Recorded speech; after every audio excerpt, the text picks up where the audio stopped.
हाँ जी, बातें कर दो बंद, बातें बंद कर दो। और आज हम लोग इकोनॉमिक्स स्टार्ट करने जा रहे हैं, तो पहले इकोनॉमिक्स का सिलेबस लिख लेते हैं एक बार। उसके बाद हम लोग शुरू करेंगे इकोनॉमिक्स को कैसे पढ़ेंगे, क्या करना है क्या नहीं करना है। आओ जी, पहले इकोनॉमिक्स का सिलेबस लिख लो, उसके बाद आगे बात करते हैं।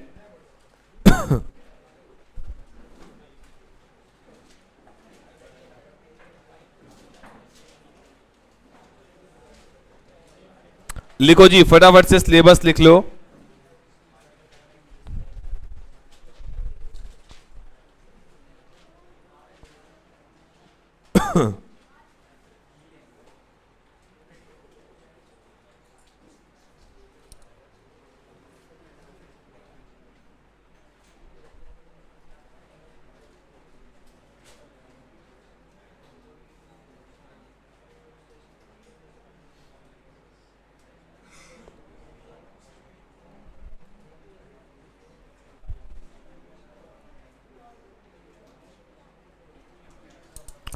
लिखो जी, ये 4 आपके चैप्टर है माइक्रो इकोनॉमिक्स में, ये लिख लो एक बार।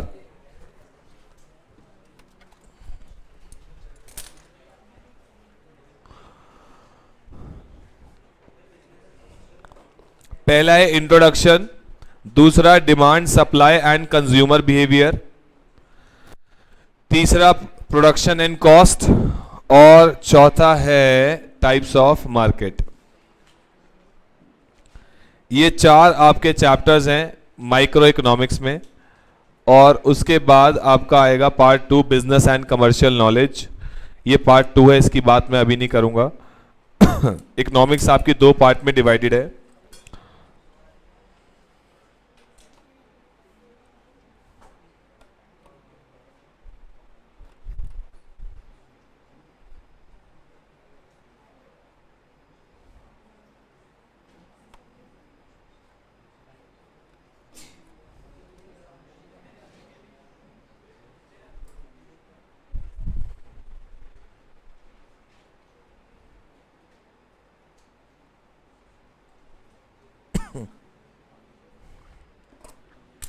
और माइक्रो इकोनॉमिक्स के लिए आपको ये पता है कि आपका इकोनॉमिक्स का पेपर फुल फ्लेजेड नहीं है, ऑब्जेक्टिव टाइप पेपर है इकोनॉमिक्स का। आपका इकोनॉमिक्स का पेपर 2 पार्ट में डिवाइडेड है, माइक्रो इकोनॉमिक्स और business and commercial knowledge. Micro economics में मैं आपको एक कलर्ड बुक देने वाला हूं, जिसके अंदर सारा टेक्स्ट जो आपका इकोनॉमिक्स में टेक्स्ट है, पूरा जो आपका सिलेबस है चैप्टर वाइज, वो तो होगा ही होगा। साथ में हर चैप्टर की क्या होगी, समरी होगी, साथ में हर चैप्टर से रिलेटेड एमसीक्यूज होंगे, और लास्ट में लगा होगा आरटीपी और एमटीपी। आरटीपी का मतलब रिवीजन टेस्ट पेपर, और एमटीपी का मतलब मॉक टेस्ट पेपर। जिस तरीके का पेपर आईसीएआई पूछता है, 60 सवाल 40 सवाल, जिस तरीके से पेपर में एग्जाम में इको का पेपर आता है, वो आपका इसमें लगा हुआ होगा। तो ये एक बुक जिसने पढ़ ली, मैं बार बार ये बात नहीं बोलूंगा। खैर, इकोनॉमिक्स अगर आप चारों में कंपेयर करोगे, चारों सब्जेक्ट्स में, अकाउंट्स, इको, लॉ और मैथ्स, इकोनॉमिक्स एक ऐसा सब्जेक्ट है, दुनिया का सबसे टुच्चा और इजी सब्जेक्ट और नंबर देने वाला सब्जेक्ट है। देखो, सीधी बात यही है, आपके नंबर कहाँ, मतलब फाउंडेशन में बच्चे को दिक्कत कौन से सब्जेक्ट में होती है? सबसे नंबर 1 प्रायोरिटी पे, सबसे हिट लिस्ट पे रहता है मैथ्स। उसमें तो मतलब दुनिया जहान, ये तो बिल्कुल क्लियर है, तो बिल्कुल कि हर किसी को मैथ्स में दिक्कत है ही है, चाहे वो कैसा ही। बहुत रेयर ऐसे होते हैं लोग आउट ऑफ 10, क्योंकि मेरे को भी दिक्कत रहती थी मैथ्स में, तो आउट ऑफ 10 ऐसे होते हैं 3-4 जो अच्छे होंगे मैथ्स में, बाकी 6-7 का हाल टाइट ही है, जो मर्जी कह लो। सेकंड नंबर पे अकाउंट्स में दिक्कत क्यों होती है? सिलेबस ज्यादा है। अकाउंट्स मुश्किल नहीं है, आपकी फाउंडेशन लेवल की, सिलेबस ज्यादा है। लॉ और इको नंबर आपके कवर करवाएंगे। जिन लोगों को भी लगता है, मैं ये बात इसलिए बोलता हूं कि जिन लोगों को मन में लगता है डर कि भैया हम सीए फाउंडेशन हुआ है, ऐसा हमारे लोगों ने हमारे को कह रखा है और हम पास नहीं हो सकते, मैं उनके लिए बोलूंगा लॉ और इको में हाथ टाइट कर लो अपना। लॉ और इको आपके नंबर कवर करा जाएंगे। एक सब्जेक्ट अगर आपको नहीं भी आता, उसमें ऐसा ध्यान लगाओ कि मैं पास हो जाऊं, उसके नंबर में कवर कर लूंगा इको। मतलब मैं ये क्यों बता रहा हूं कि लॉ और इको आपका नंबर कवर करवाएंगी उन पेपर के जहां पे आपको डर लगता है। ये मैं उनके लिए बोल रहा हूं जिनके मन में डर है कि कई बार मेरे को यार मैथ्स में दिक्कत आती है, कुछ भी दिक्कत आ रही है आपको। जैसे फॉर एग्जांपल जिन लोगों को मैथ्स में दिक्कत है, मैं उनको ये बोलूंगा स्टैट्स पे अपना हाथ साफ रखो, अच्छे से कर लो, स्टैट्स इज वेरी इजी। उधर से लॉजिकल रीजनिंग उठा लो, logical reasoning is common sense, वो तुम्हारे बच्चों में आजकल बहुत है, आजकल के बच्चों में, तो उसकी टेंशन नहीं है। मैथ्स में इंटीग्रेशन, डिफरेंशिएशन और लिमिट, ये 3 ऐसे चैप्टर हैं जो ज्यादातर दिक्कत देते हैं। रेशियोज, शुरू के 2-4 लीनियर इक्वेशन, वो सब आसान चैप्टर है, कोई दिक्कत वाली बात नहीं है। तो उन लोगों को बोलूंगा स्टैट्स में अपना हाथ साफ रखना, लॉजिकल रीजनिंग में रख लेना, इतना कर लेना कि पास हो जाओ। ये मैं क्यों बोल रहा हूं, जिनको दिक्कत आए उसके नंबर आपके इको कवर करा देगी। इको इज वेरी इजी, मतलब ये इतनी आसान, इतनी टुच्ची है, सबसे जल्दी खत्म होगी, रटी होगी। आपको ऑन टिप्स बुलवा बुलवा के आपको क्लास में याद करा दूंगा, टेंशन वाली बात है नहीं। इसमें सारा लर्निंग वर्क है, कुछ भी ऐसा नहीं है कि क्वेश्चंस करने हमें, सारा लर्निंग वर्क है, सारा आपको डिटेल में याद होना चाहिए, जिसके बेसिस पे एमसीक्यू आएगा। ये तो फिर भी आपने 12th में पढ़ा हुआ है, ये सब ये तो बिल्कुल ही नहीं पढ़ा होगा। जैसे फॉर एग्जांपल कैडबरी के सीईओ का नाम क्या है, ऐसे घटिया सवाल आते हैं यहाँ पे। कैडबरी के सीईओ का नाम क्या है बेसिकली, तो बिजनेस से रिलेटेड ये सारी चीजें, 10 कंपनी है, उनके डेटा, इसमें कितने एम्प्लॉयज काम करते हैं, ये कब से शुरू हुआ था, भारत देश का रेल नेटवर्क कितना है, जितना भी है। देख भाई, मेरे समझाने से कुछ होगा नहीं, मैं याद कराऊंगा ये पूरा, और ये याद करने वाला टॉपिक है। अब इसमें ना, इस टॉपिक में आप ये नहीं सवाल पूछ सकते सर ऐसा क्यों है, रेलवे का नेटवर्क 60,000 किलोमीटर का है तो क्यों है, मैंने तो बनाया नहीं, जिसने बनाया उससे पूछो। तो इसमें क्यों वाले सवाल नहीं है, इसमें याद करने वाले सवाल है। ये जो चैप्टर है ना, ये पूरा business and commercial knowledge, very easy, बहुत पतली सी बुक है, लेकिन रिवीजन के थ्रू ही आपको याद होगा। अगर आप मेरे साथ डेली बेसिस पे नहीं बोल रहे हो, घर से रिवाइज नहीं कर रहे हो, बाद में जाके ना नींद आएगी पढ़ते टाइम, खुद नहीं पढ़ पाओगे। ये सब्जेक्ट मेरे साथ जितना रट लोगे, क्लास में रट लोगे, घर जाके रात को आधा घंटा पहले, घर में जिस दिन दूध ना हो, ये पढ़ लेना, बहुत अच्छी नींद आएगी। तो पॉइंट क्या है, ये आपको नींद देगा घर पे जाके, तो घर के लिए मत छोड़ना। इसलिए फर्स्ट क्लास में बोल रहा हूं, जितना मेरे साथ क्लास में बोल लोगे, रिपीट कर लोगे, मेहनत हो जाएगी, याद हो जाएगा क्लास में। घर जाके मेरे को तो बहुत बोरिंग लगती थी थ्योरी, तो मैं इसीलिए आपको बोल रहा हूं कि और ऑलमोस्ट मेरा जहां तक मानना है, थ्योरी सबको बेकार लगती है। कौन पढ़े इतना लंबा लंबा इंग्लिश, एक तो इंग्लिश ऊपर से थ्योरी, दोनों में हमारी वीकनेस है। तो मैं आपको क्लास में याद करा दूंगा, कॉपी में नोट्स बना लेंगे, समरी में आपको सब कराऊंगा, बुक रीडिंग सब क्लास में, लेकिन इसकी क्लास मत मिस करना। बाद में जाके ना आप खुद नहीं पढ़ पाओगे, पढ़ मतलब मुश्किल नहीं है, लेकिन थ्योरी पढ़ने का मन नहीं करता घर जाके। तो प्लीज क्लास मत मिस करना, क्लास में बोलते रहना, रिवाइज करा के, याद करा के। ये मेरी गारंटी है, जिसने क्लास अटेंड की है उसको क्लास में टिप्स पे होगा सारा सिलेबस। ये मेरा पूरा ओपन चैलेंज है। आपको चारों सब्जेक्ट चैप्टर कराने के बाद मैं आपको पूरी इकोनॉमिक्स बिना देखे बुलवा दूंगा यहीं पे, लेकिन वो आपको याद होगी, लेकिन उसके लिए आपको क्लास में आना पड़ेगा। नहीं आओगे तो खैर घर तो मैं नहीं आने वाला, ठीक है जी। तो आज हम लोग शुरू करते हैं चैप्टर नंबर 1 इंट्रोडक्शन। बहुत आसान चैप्टर है, हेडिंग डाल लो चैप्टर नंबर 1 इंट्रोडक्शन।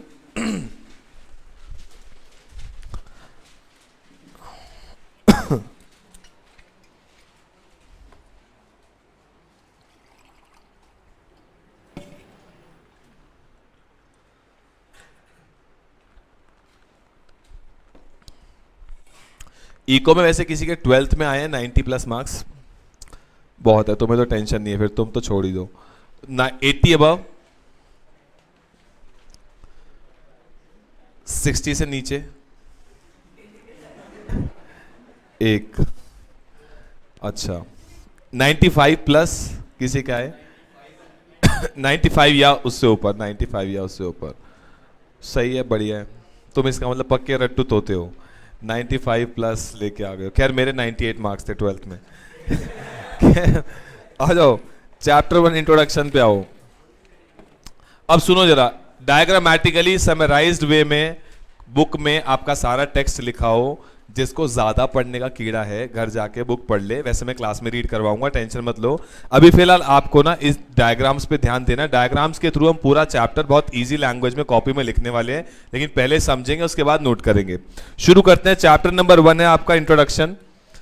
सबसे पहले इकोनॉमी का मतलब क्या होता है। जब भी वर्ड आता है इकोनॉमी, इकोनॉमी का मतलब क्या होता है। इकोनॉमी जब भी वर्ड आएगा वो 2 वर्ड से मिलकर बना है। वांट्स क्या होती है हमारी, अनलिमिटेड, और रिसोर्सेज क्या है, लिमिटेड।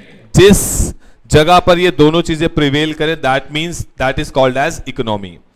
इकोनॉमी, किसी देश की इकोनॉमी के बारे में जब आप पढ़ते हो, स्टडी करते हो, that is called as economics. The basic difference between economy and economics is, economy मतलब वो 2 रिसोर्सेज, 2 चीजें जो रिफ्लेक्ट होती हैं, और उसकी जब पढ़ाई करते हो आप, that is called as economics.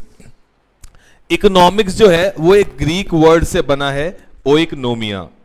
Economics एक ग्रीक वर्ड से बना है, नेम्ड एज ओइकोनोमिया। ओइकोनोमिया का मतलब होता है हाउस होल्ड। इससे कंक्लूजन क्या निकला कि इकोनॉमिक्स का मतलब होता है पढ़ाई करना किस चीज की, इकोनॉमी की, और बेसिकली किस चीज से रिलेटेड, हाउस होल्ड। तो जब मैं हाउस होल्ड की अनलिमिटेड वांट्स और रिसोर्सेज लिमिटेड की कहानी को पढ़ता हूं, that means what I am doing is economics. Point clear हो गया? तो इकोनॉमिक्स में दो हमारे पॉइंट आ गए। दो पॉइंट क्या आ गए? वांट्स क्या रहती हैं? अनलिमिटेड, और resources limited. And study of economy is called as economics. Economics is derived from a Greek word oikonomia, it means household. Point clear हो गया? नोट कर लो फिर।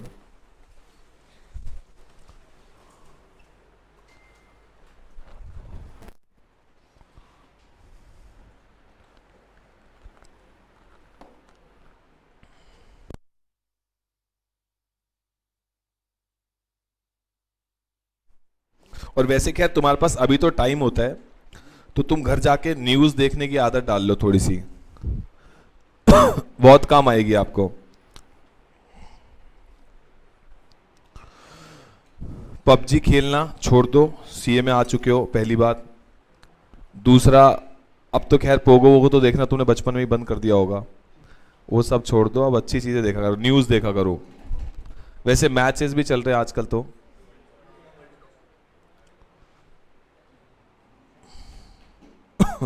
इंडिया का कब है? अभी इंडिया का तो हुआ नहीं एक भी बार। 5 को है। किसके किसके? South Africa. साउथ अफ्रीका तो खैर अभी तो बांग्लादेश से आ रही है। काश तुम्हें इतना पढ़ाई के बारे में पता होता।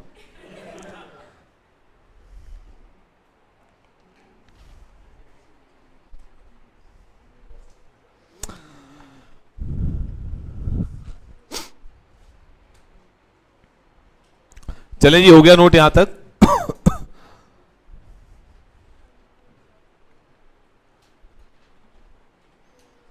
बस ये मेक श्योर करना हर क्लास के बाद जो तुम क्लास में पढ़ रहे हो तुम्हें याद हो जाना चाहिए क्लास के अंदर ही, तो आपको मजा आएगा, बहुत इकोनॉमिक्स आसान लगने वाली है। चलें आगे चलें। नेक्स्ट आता है, अब बहुत अलग अलग लोगों ने इकोनॉमिक्स की अलग अलग डेफिनेशन दे रखी है। कोई कहता है economics is a science of wealth, की वेल्थ के बारे में पढ़ना इज कॉल्ड एज इकोनॉमिक्स। लेकिन नॉर्मल पॉइंट क्या बोलता है? इकोनॉमिक्स का मतलब क्या होता है? पढ़ाई करना किस चीज की? इन चीजों की पढ़ाई करना। लेकिन अलग अलग लोगों ने अलग अलग डेफिनेशन दी, और वो हमें याद करने की किस व्यक्ति ने क्या बोला, ये आपको याद करना। अब ध्यान से समझना। सबसे पहले मैं आपको याद करा दूंगा अभी, science of wealth. Economics is a science of wealth, ऐसा किसने बोला? एडम स्मिथ ने। कब बोला? 1776 में। एंड जेबी से, इन दोनों ने क्या बोला? Economics is a science of wealth. Science of material wellbeing, ऐसा किसने बोला? Alfred Marshall. And science is science of social welfare, ऐसा किसने बोला? A C Pigou. Economics is a science of choice making, ऐसा किसने बोला? रॉबिन्स ने। Science of growth and development, ऐसा किसने बोला? पॉल ए सैमुअल्सन ने। How a civilised society works, कैसे एक सिविलाइज सोसाइटी काम करती है, इकोनॉमिक्स इस चीज को पढ़ाई करना है, ऐसा किसने बोला? Henry Smith. इकोनॉमिक्स डू, सारे इकोनॉमिस्ट क्या करते हैं? इकोनॉमिक्स वही चीज होती है, ऐसा किसने बोला? जेकब वाइनर। अब इसको याद करने का तरीका ध्यान से सुनना। हमारे देश का सबसे अमीर आदमी कौन? Adam Smith. दिमाग में डालो अभी बातों को। हमारे देश का सबसे अमीर आदमी कौन? Adam Smith. तो साइंस ऑफ वेल्थ किसने बोला?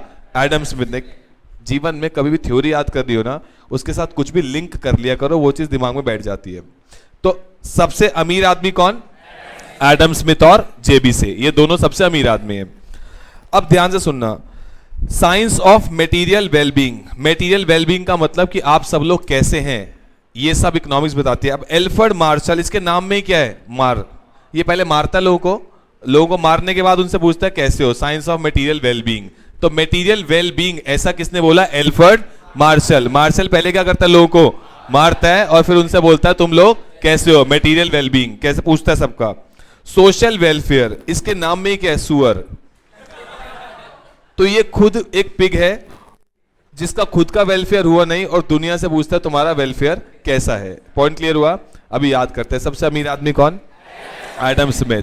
लोगों को मारता कौन है?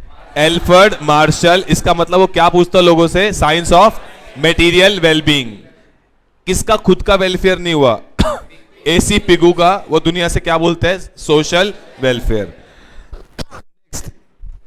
अब रॉबिन्स की ना नई नई शादी हुई, रॉबिन्स की नई नई शादी हुई, तो शादी के बाद एक व्यक्ति का काम क्या रहता है, अपनी बीवी की चॉइस मेकिंग कराना है। वो शॉपिंग पे लेके जाती है उसको, और उसके साथ साथ कपड़े, चॉइस मेकिंग करवाना एक आदमी का काम रह जाता है शादी के बाद। ऐसा हर जगह नहीं है, तो मेरे को ऐसे मत देखो, ठीक है। तो science of choice making, choice making ऐसा किसने बोला? रॉबिन्स ने। रॉबिन्स पूरा दिन क्या करता है, अपनी बीवी के साथ चॉइस मेकिंग कराता है, ठीक है। नेक्स्ट आता है डायनामिक ग्रोथ एंड डेवलपमेंट। इस बेचारे का नाम देखो कितना बड़ा है। ये बेसिकली 4 फुट का एक बोन है जो खुद बड़ा नहीं हो पाया, जिसकी खुद की ग्रोथ हुई नहीं, तो माता पिता ने सोचा कम से कम नाम ही बड़ा रख दें, बच्चा तो बड़ा हुआ नहीं, तो इसका नाम बड़ा क्या रख दिया? पॉल ए सैमुअल्सन, जिसकी क्या नहीं हुई? Growth and development. क्लियर हुआ? एक बार वापस से रिकॉल करते हैं। अच्छा मुझे बताओ, सबसे अमीर आदमी, 2 आदमी कौन है? एडम स्मिथ और जेबी से। उन्होंने क्या बोला? Economics is science of wealth. लोगों को मारता कौन था? Alfred Marshall. क्या बोलता है? Science of material wellbeing. उसके बाद सुअर जैसी शक्ल, एसी पिगू, वो लोगों से क्या पूछता है? Social welfare. उसके बाद था आपका चॉइस मेकिंग, कौन कराता है? रॉबिन्स, जिसकी खुद की ग्रोथ नहीं, उसके माता पिता ने नाम बड़ा रख दिया। नाम बड़ा क्या रख दिया? Paul A Samuelson, science of growth and development. उसके बाद ये बेसिकली क्या था ना, गली में पी के पड़ा रहता है। इसका नाम क्या है? वाइन, जेकब वाइनर। और दुनिया को देखता रहता है लोग क्या कर रहे हैं, इसका काम कुछ नहीं है। जेकब वाइनर, इसके नाम में ही वाइन है, नाम में ही नशा है। तो ये क्या करता है? पड़ा रहता है गली में पी के और देखता रहता है लोग क्या कर रहे हैं। व्हाट ऑल इकोनॉमिस्ट डू, सब लोग क्या करते हैं, ऐसा कौन बोलता है? Jacob Viner. और जेकब वाइनर का बेटा है हेनरी स्मिथ। ऐसा असलियत में नहीं है, कहानी है सिर्फ। जेकब वाइनर का बेटा है हेनरी स्मिथ, क्योंकि इसका बाप बहुत पीता था, तो ये बिल्कुल सिविलाइज सोसाइटी में रहा। इसने अपने बाप को देखा, मेरा बाप पीता है, हमारे घर में हालात खराब हो गए, तो ये क्या करता है? बिल्कुल सिविलाइज सोसाइटी में रहता है। पॉइंट क्लियर हुआ? जेकब वाइनर क्या करता है? पी के पड़ा रहता है, वाइन है उसके नाम में, और दुनिया को देखता रहता है लोग क्या कर रहे हैं। What all economist do. उसका बेटे का नाम हेनरी स्मिथ, जो कि बिल्कुल क्या निकला? ऑपोजिट। सिविलाइज सोसाइटी में लोग काम कैसे करते हैं। पॉइंट क्लियर हो गया? एक बार दोबारा से रिकॉल करते हैं, बीच बीच में से पूछूंगा, ध्यान से सोच के जवाब देना, बेशक टाइम लेना, लेकिन एक बार में सही देना। सबसे पहला साइंस ऑफ चॉइस मेकिंग, ऐसा किसने बोला? Robbins. Next, what all economist do, Jacob Viner. Next, science of wealth, Adam Smith and J B Say. Science of material wellbeing, Alfred Marshall. Science of social welfare, A C Pigou. Growth and development, Paul A Samuelson. और how a civilised society works, Henry Smith. अब इसको कर लो note.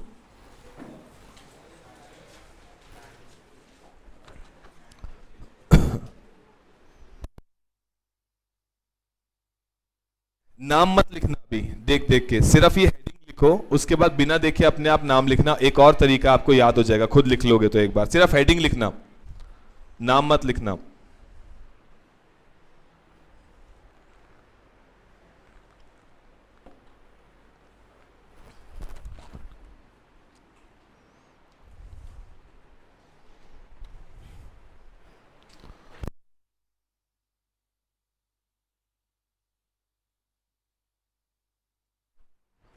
आज कोई ऐसे है क्या, किसी की फर्स्ट क्लास है यहाँ पर? अच्छा, आपकी फर्स्ट क्लास है। इकोनॉमिक्स की फर्स्ट क्लास नहीं, आपकी फर्स्ट क्लास। इकोनॉमिक्स की तो फर्स्ट ही है।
चलिए जी, हो गया नोट यहां तक।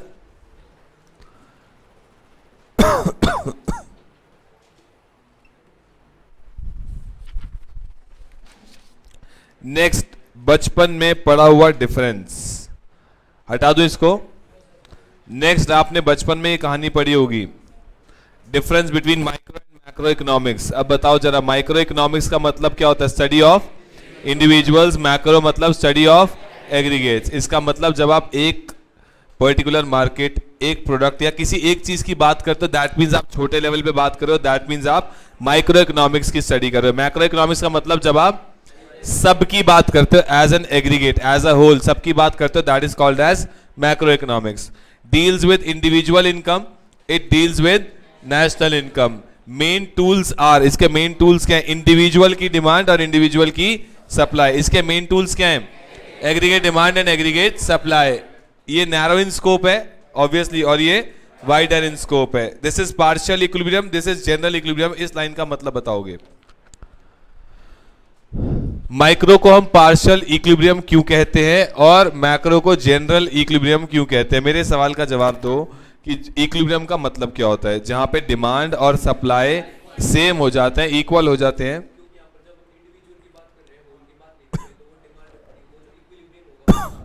एग्जैक्टली, पॉइंट यही है कि पार्शियल इक्विलिब्रियम, इक्विलिब्रियम का मतलब क्या होता है? जब आप डिमांड और सप्लाई जहां पे मीट करते हैं, दैट इज इक्विलिब्रियम। अब एक बात बताओ, एक एग्जांपल के जरिए, मैं सिर्फ सोप में लक्स की बात करता हूं, लक्स की बात करता हूं, लक्स की डिमांड और लक्स का सप्लाई, तो ये जो इक्विलिब्रियम आएगा ये भी लक्स कंपनी का आएगा। क्या ये लक्स कंपनी का इक्विलिब्रियम पूरे देश का इक्विलिब्रियम हो सकता है? नहीं, ये उसका एक छोटा सा क्या है? पार्ट है। पूरे देश के इक्विलिब्रियम में से लक्स का इक्विलिब्रियम इज अ छोटा सा पार्ट। तो लक्स का जब इक्विलिब्रियम निकालेंगे, दैट विल शो पार्शियल, मतलब छोटा सा इक्विलिब्रियम शो करेगा। लेकिन अब पूरे देश की national income, national sorry aggregate demand और एग्रीगेट सप्लाई मीट करेगी, जहां पे वो जो इक्विलिब्रियम आएगा वो क्या होगा? पूरे देश का equilibrium, that is called as general equilibrium. Point clear हुआ? नेक्स्ट, ये एग्जाम में आ चुका है 2-3 बार question. Lockout in a particular company, एक कंपनी में स्ट्राइक हो गई, एक कंपनी, एक एक एक, तो वो एग्जांपल किसका बन गया? माइक्रो का। लेकिन जब पूरे लॉकआउट हो गया, कहां पे? पूरे इंडिया में, तो वो एग्जांपल किसका बन गया? मैक्रो का। पॉइंट क्लियर हो गया? और ये टेल्को एक कंपनी है, इसलिए मैंने पहले कंपनी का नाम लिया। टेल्को क्या एक कंपनी? कंफ्यूज मत होना। लॉकआउट इन अ टेल्को, टेल्को मतलब एक कंपनी का नाम है। तो एक कंपनी में अगर लॉकआउट होगा, स्ट्राइक होगा, तो that is an example of micro. जब पूरी इंडिया में लॉकआउट या स्ट्राइक होगा, that is an example of macro. Point clear है? आओ जी, नोट करो इसको।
बताओ कहां पर, कहां दिक्कत आ रही है? Third point, main tools are individual demand and supply, and main tools are aggregate demand and supply.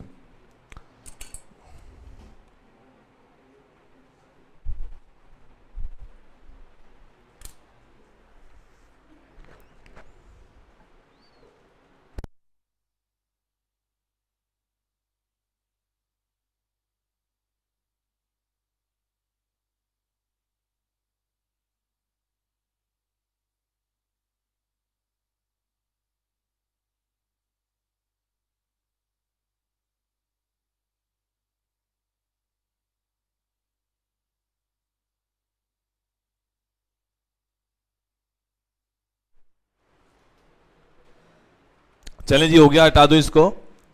Next next next topic.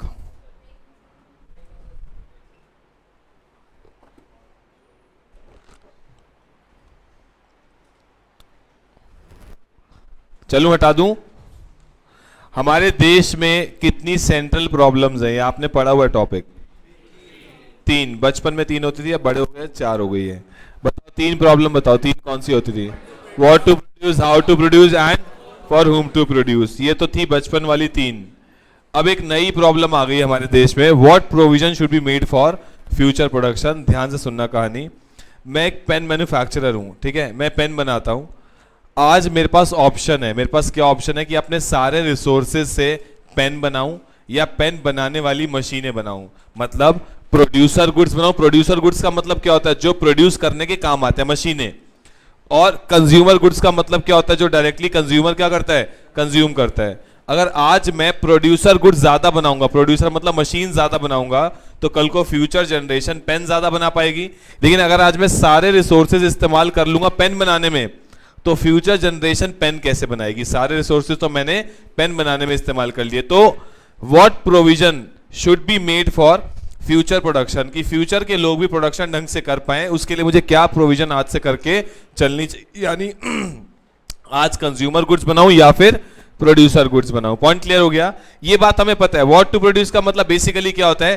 क्या बनाऊं, क्या बनाऊं का मतलब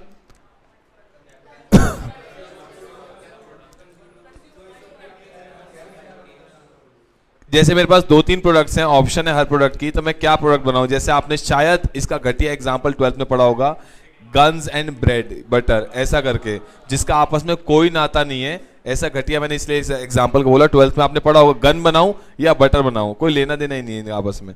पर खैर फिलहाल जो एग्जांपल है तो आप कुछ कर नहीं सकते। तो व्हाट टू प्रोड्यूस का मतलब है कि एक प्रोड्यूसर के पास ऑप्शन है कि बनाए क्या exactly. Next, how to produce का मतलब क्या होता है? कैसे बनाऊं, मतलब लेबर इंटेंसिव टेक्निक यूज करूं, ज्यादा लेबर को लगाऊं, या फिर कैपिटल इंटेंसिव टेक्निक यूज करूं। फॉर हुम टू प्रोड्यूस का मतलब किसके लिए बनाऊं का मतलब रिच पीपल के लिए बनाऊं या पुअर पीपल या फिर मिडिल क्लास, वो डिपेंड करेगा किसके लिए बनाऊं। और व्हाट प्रोविजन का मतलब क्या होता है? कंज्यूमर ज्यादा बनाऊं या प्रोड्यूसर ज्यादा बनाऊं। अगर आज मैं इस पे बेस, कैसा सवाल आता है एग्जाम में, अगर आज मैं कंज्यूमर गुड्स ज्यादा बनाऊंगा, इसका मतलब क्या है? मैंने मशीनें तो बनाई नहीं, तो फ्यूचर में हमारे देश में डेवलपमेंट कैसी होगी? हाई या लो? लो, बिकॉज फ्यूचर वालों के लिए, प्रोडक्शन के लिए कुछ बचेगा ही नहीं।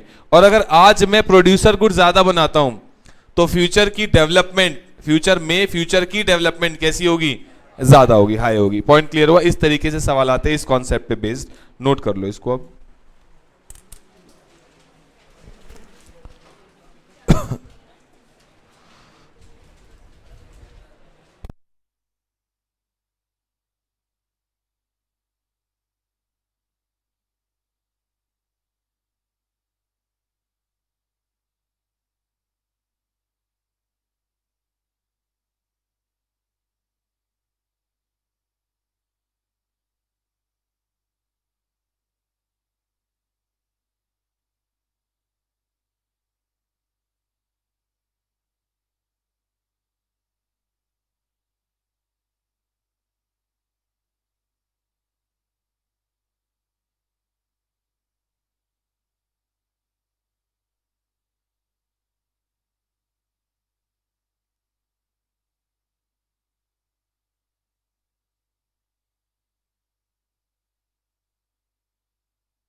चलिए जी हटा दो इसको।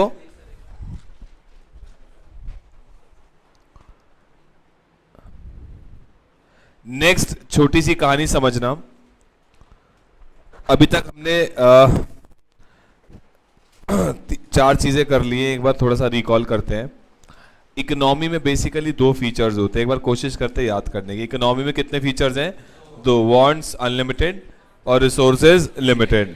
Study of economy is called as economics. Economics is derived from a Greek word oikonomia, it means household. खत्म पहली चीज। दूसरी चीज, अलग अलग डेफिनेशन थी। साइंस ऑफ वेल्थ किसने बोला था? एडम स्मिथ 1776 में, और जेबीसे ने बोला था। Science of choice making Robbins ने बोला था। Science of growth and development Paul A Samuelson ने। How a civilized society work Henry Smith. और what all economist do Jacob Viner. Second topic खत्म। थर्ड आया था difference between micro and macro. उसमें हमने क्या पढ़ा? Study of individuals is micro, study of aggregates is macro. Main tools are individual demand and supply. Main tools are it is dash in scope, it is dash in scope, narrow scope in wider in scope. Lockout in a particular company is an example of micro. Lockout in India is an example of macro. It shows dash equilibrium, it shows dash equilibrium, partial and general equilibrium. कहानी खत्म। चौथा आया हमारा central problems of economy. कितनी है? 4। What to produce, how to produce, for whom to produce, और what provision should be made for future production. Point clear है यहाँ तक? नेक्स्ट टॉपिक आता है हमारा nature of economics. Nature of economics का मतलब समझना, उसके बाद नोट करना। इसको याद ऐसे ही करेंगे हम लोग। हम इकोनॉमिक्स को दो एंगल से देख सकते हैं, एक है पॉजिटिव और एक है नॉर्मेटिव। पॉजिटिव का मतलब होता है व्हाट इज। व्हाट इज का मतलब आज क्या है या आज तक क्या था। जब सिंपल से लैंग्वेज में बात करूंगा, जब मैं पास्ट की और प्रेजेंट की बात करूंगा दैट मीन्स मैं पॉजिटिव बात कर रहा हूं, और जब मैं फ्यूचर की बात करूंगा दैट मीन्स नॉर्मेटिव बात कर रहा हूं। जैसे कि हमारे देश का जीडीपी आज तक 8% था और आज 7% है। जब मैं ऐसी स्टेटमेंट बोलता हूं तो मतलब मैं किस तरीके की बात कर रहा हूं? पॉजिटिव। हमारे देश का जीडीपी 10% होना चाहिए, नॉर्मेटिव। पॉइंट क्लियर हो गया? और ये एंगल, इकोनॉमिक्स को देखने का एंगल हमें किसने सिखाया? ऐसे बोलना, ऐसे ही। ए आर पॉजिटिव और नॉर्मेटिव एमपीएच। आपको नाम याद कराने हैं। ए आर पॉजिटिव का मतलब ए से एडम स्मिथ और आर से रॉबिन्स, इन दो भाइयों ने बताया कि इकोनॉमिक्स को आप पॉजिटिव एंगल से देखो। और एमपीएच का मतलब मार्शल, पिगू और हिक्स। आपने शायद सुना होगा हिक्स एंड एलन, अभी इंडिफरेंस कर्व में आ जाएगा। तो ये तीनों लोगों ने हमें क्या बोला था कि आप इकोनॉमिक्स को किस एंगल से देखो? नॉर्मेटिव एंगल से देखो। ठीक है, पॉइंट क्लियर हुआ? अब अगला पॉइंट आता है judgement are not given, judgement are given. इसका मतलब क्या है? एक बात बताओ, जो चीज पास्ट में हो चुकी है या जो चीज प्रेजेंट में है, क्या आप उसको ठीक कर सकते हो? नहीं कर सकते हो। लेकिन पास्ट में जीडीपी 8% था, अब हम ये चीजें ठीक करके अपना जीडीपी 10% कर सकते हैं। तो आप जजमेंट किस तरीके में दे सकते हो? जो चीज हो चुकी है या जो चीज पास्ट में हो चुकी है, प्रेजेंट में हो चुकी है, उसमें आप जजमेंट नहीं दे सकते, यानी उसको करेक्ट करने का कोई मेजर हमारे पास नहीं है। लेकिन फ्यूचर में जो चीज होने वाली है उसको करेक्ट करने का हमारे पास मेजर है, उसमें हम अपनी जजमेंट पास कर सकते हैं कि कल को ऐसा करेंगे तो जीडीपी 10% हो सकता है। पॉइंट क्लियर हुआ? नेक्स्ट, ये एक्चुअल सिचुएशन की बात करता है। एक्चुअल का मतलब जो एक्चुअल में हो चुकी है। Deals with facts and figures. Facts का मतलब तथ्य। अगर मैं बिल्कुल हिंदी में बोलूं, फैक्ट का मतलब होता है तथ्य। अब बोलना भी ठीक है, ऐसी हिंदी ऐसी है। तो फैक्ट का मतलब क्या होता है? जो एक्चुअली में हो चुका है या एक्चुअल में है, सच्चाई है जो चीज। लेकिन ये क्या बात करता है? Idealistic situation. आइडियलिस्टिक सिचुएशन का मतलब जो आइडियली होनी चाहिए। पॉइंट क्लियर हो गया? तो इकोनॉमिक्स को देखने के दो एंगल हैं। आप बोलोगे कैसे? ए आर पॉजिटिव, ताकि आपको ए आर साथ में याद हो जाए, और normative MPH. A R positive का मतलब क्या हुआ? पॉजिटिव किसने बोला है? एडम स्मिथ एंड रॉबिन्स ने। नॉर्मेटिव ऐसा कौन कहता है? मार्शल, पिगू और हिक्स। पॉजिटिव का मतलब व्हाट इज। व्हाट इज का मतलब क्या है? जब मैं पास्ट या प्रेजेंट की बात करूंगा that is positive. What ought to be. Ought to be का मतलब क्या होना चाहिए, जब मैं ऐसी बात करूंगा that means normative. Point clear हो गया? उसके बाद किस में जजमेंट नहीं दी जा सकती, यानी किसको हम ठीक नहीं कर सकते? पॉजिटिव को, जो चीज ऑलरेडी हो चुकी है। Judgements are given in normative. ये एक्चुअल सिचुएशन। एक्चुअल का मतलब जो एक्चुअली में है, सच्चाई पे बेस्ड है। और ये क्या है? आइडियलिस्टिक। इसका मतलब जो चीज होनी चाहिए। पॉइंट क्लियर हो गया? तो करो, फिर नोट करो।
चले जी, हो गया नोट यहां तक। तो आज अभी हम लोग इतना ही करेंगे, फर्स्ट क्लास है। कल आपका ये चैप्टर, मतलब कल मतलब नेक्स्ट क्लास में, आज हो गया है ट्यूसडे, थर्सडे को आपका ये चैप्टर हो जाएगा समाप्त। बहुत छोटा सा, बहुत इजी सा चैप्टर है। इस तरीके से पूरी इकोनॉमिक्स आपकी डायग्रामेटिकली, अभी हम लोग क्या करेंगे ना, पहले कॉपी में लिख लेंगे। कॉपी में लिखने के बाद मैं बुक रीडिंग आपको कराऊंगा, हर टॉपिक की बुक रीडिंग प्रॉपर, एक एक वर्ड मिस नहीं करना है, एमसीक्यू कहीं से भी आ सकता है। उसके बाद इसके एमसीक्यू करेंगे, और एमसीक्यू करने के बाद पूरा चैप्टर रिवाइज करके इसको बंद करेंगे, नेक्स्ट चैप्टर में तब जाएंगे। सिलेबस कम है, मैं बार बार बोल रहा हूँ, इकोनॉमिक्स का सिलेबस कम है, इसको हल्के में मत लेना, इजी सब्जेक्ट है, ये आपके नंबर और सब्जेक्ट के कवर करवाएगा। तो जिसको तो ये लगता है कि मैं अच्छे, और जिसको ऑलरेडी, जिसका कहीं पे हाथ ढीला नहीं है, मतलब कि सब कुछ अच्छे से आता है, उसको रैंक की तरफ जो लेके जाते हैं वो ये दो सब्जेक्ट लेके जाते हैं, लॉ और इकोनॉमिक्स। और जो रैंक से दूर ले जाते हैं और बिल्कुल फेल भी करा सकते हैं, that is maths and accounts. तो कृपया करके इनको बिल्कुल हल्के में ना लें। लोग ये सोचते हैं आसान है, हो जाएगा, लास्ट में कर लेंगे, पर उतने में जो इंटेलिजेंट लोग होंगे वो 4-5 बार रिवाइज करके कोशिश करेंगे। इसमें 100 में से एटलीस्ट 80+, 90+ मार्क्स आए हैं, यहाँ पे हमेशा आते हैं। आप लेके आओगे 90+, 80+ आराम से आ सकते हैं इकोनॉमिक्स और लॉ में, बाकियों के कवर हो जाएंगे। और जो लोग के कवर नहीं करने, उनको रैंक की तरफ ये दो सब्जेक्ट लेके जाते हैं। इसलिए डिस्क्लेमर पहले ही दे दिया, ताकि आपको ये चीज़ शुरू से ही दिमाग में रहे, मैं रिवाइज करता रहूं और बार बार मेरे दिमाग में ये चीज़ बैठ जाएगी। बस मुझे अब इतना बता दो, इस चैप्टर में कितने टॉपिक, सिर्फ टॉपिक रिकॉल करो, बंद कर दो कॉपी, बंद कर दो कॉपी, बंद कर दो, सिर्फ टॉपिक रिकॉल करो। सबसे पहला टॉपिक क्या गया था, दिमाग में डालो सारा। सबसे पहला टॉपिक इकोनॉमी की मतलब किया था, और इकोनॉमी में बेसिकली कितने फीचर्स हैं, दो, एक ग्रीक वर्ड का नाम और इकोनोमिया, जिसका मतलब होता है हाउस होल्ड। सेकेंड टॉपिक हमने क्या किया था, डेफिनेशंस, याद हो गई, कोई टेंशन नहीं है। थर्ड टॉपिक क्या किया था, difference between micro and macro, याद हो गया। फोर्थ टॉपिक क्या किया, central problems of economy. Fifth topic, last topic अभी क्या किया, नेचर ऑफ इकोनॉमिक्स। इस तरीके से मेरा ओपन चैलेंज है, 4 चैप्टर, अभी तो खैर बहुत कुछ हुआ ही नहीं है, 4 चैप्टर के बाद भी ना आपको चैप्टर वाइज, अंदर का टॉपिक वाइज, अंदर का कंटेंट याद करा दूंगा, ये मेरा पक्का वादा है आपसे। लेकिन आना है क्लास में, तुम्हें रोज क्लास में याद कराने की जिम्मेवारी मेरी, बातें न करने की जिम्मेवारी तुम्हारी, रिवाइज करने की जिम्मेवारी तुम्हारी, एमसीक्यू कराने की और समरी कराने की जिम्मेवारी मेरी। मैं सब कराऊंगा, बस आपको आना है, क्लास में आ जाना, अपने प्यारे चरण यहाँ लेके आ जाना, अपनी तशरीफ यहाँ रख लेना, बाकी मैं आपको याद करा दूंगा, ठीक है जी। तो मिलते हैं नेक्स्ट क्लास में कल, तब तक ओके, टाटा, बाय बाय। और अभी आपका बैकअप होगा, ठीक है जी।